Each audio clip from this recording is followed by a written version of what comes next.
رو که براتون میخونم اسمش هست سنگسار ارزش انسان.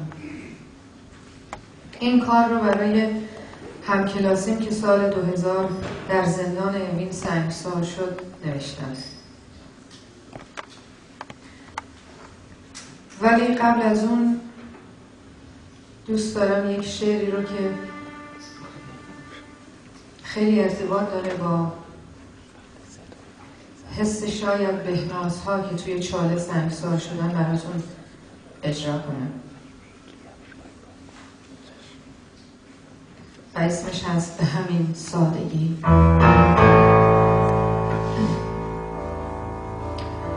به زور مرا کردی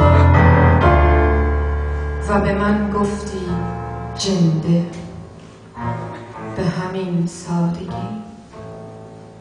و فردا در روزنامه ها نوشتم زنی بدکاره به مرگ محکوم شد. من مردم، تو نفهمیدی، به همین سادگی.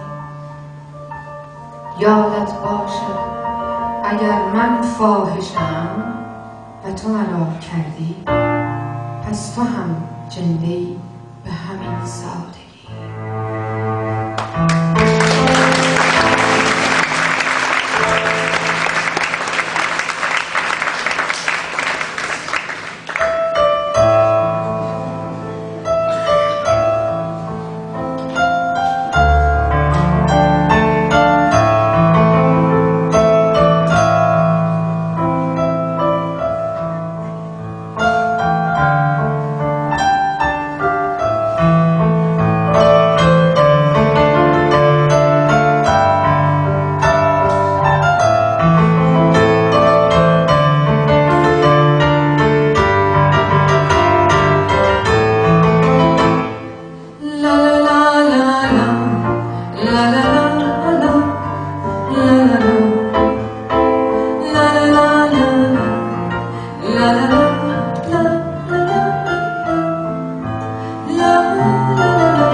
وقتی مردم روی قبرم ننویسید کی بودم، ننویسید چی میخواستم، چی میگفتم، کی بودم. ننویسید قطعه شعری یا شعاری، ننویسید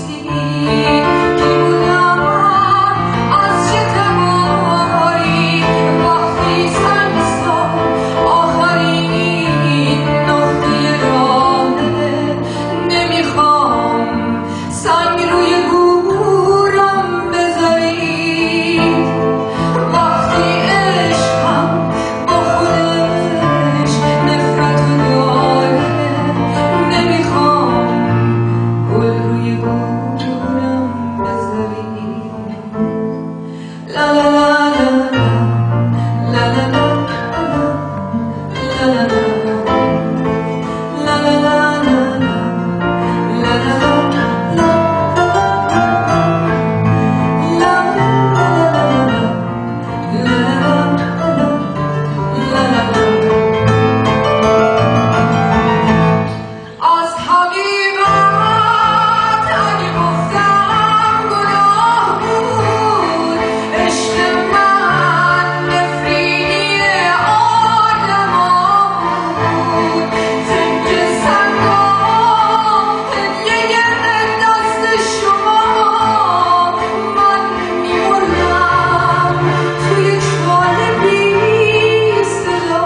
وقتی بردم